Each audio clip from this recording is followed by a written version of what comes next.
Hello students, my self खुशबू खान। आज मैं आपको सिग्निफिकेंस ऑफ डिस्पर्सल के बारे में बताऊंगी। देखिए, डिस्पर्सल का मतलब होता है एक तरह से फैलाव होना। ठीक है, जैसे हमने किसी प्लांट को ग्रोथ किया है ना, जैसे कि मैंगो का प्लांट है। अब उस मैंगो के प्लांट पर काफ़ी सारे फ्रूट आते हैं, उस फ्रूट के अंदर सीड होते हैं।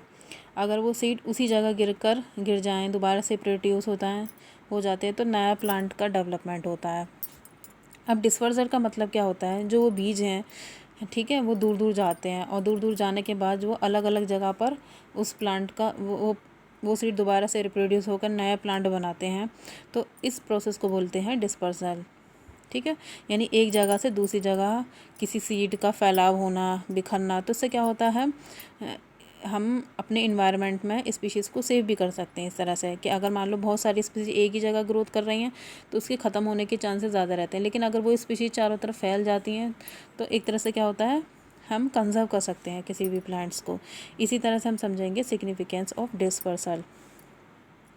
ठीक है, संसार के समस्त फल तथा बीजधारी पौधों में फलों और बीजों का प्रकीर्णन होता है। फलों और बीजों के प्रकीर्णन का महत्व स्पष्ट रूप से समझने के लिए यदि हम उन स्थितियों का अनुमान करें।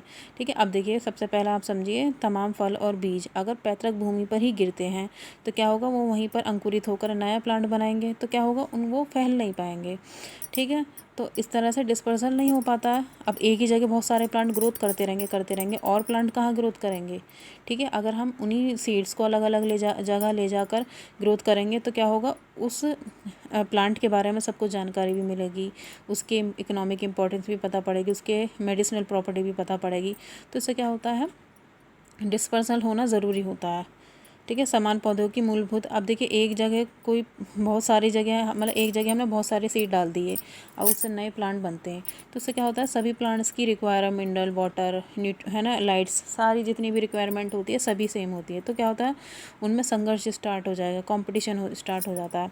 तो उससे क्या होता है, एक जो प्लांट्स होते हैं वो ठीक से ग्रोथ नहीं कर पाते, है ना। लेकिन अगर उनको अलग अलग दूर दूर उनको रिप्रोड्यूस कराया जाता है, ग्रोथ कराई जाती है, तो वो अच्छे से ग्रोथ कर पाते हैं।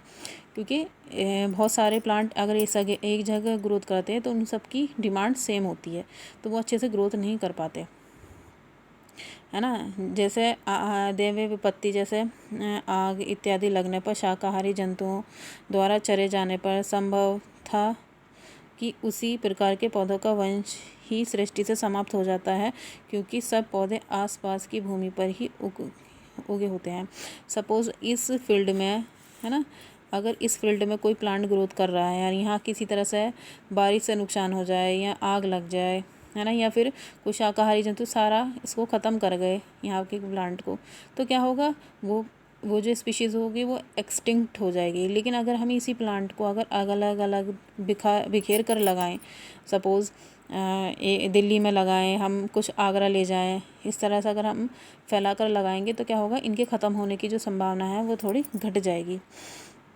इसके अतिरिक्त नए शिशु पौधों का अच्छा प्रकाश, वायु तथा खनिज लवणों में भी समुचित प्राप्त न होते।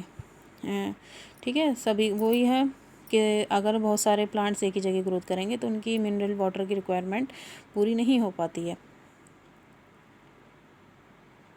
ठीक है, अब जो प्रकीर्णन यानी डिस्पर्सल जो होता है वो एक तरह से प्लांट्स की स्पीशीज़ को बचाता भी है। ठीक है, क्योंकि अगर प्लांट बिखर जाएंगे, प्लांट के सीड एक जगह से दूसरी जगह जाएंगे तो क्या होगा, उस स्पीशीज़ के बारे में लोगों को जानकारी भी मिलेगी, उसके मेडिसिनल प्रॉपर्टी भी पता पड़ेगी, इकोनॉमिक इम्पोर्टेंस भी पता पड़ेगा।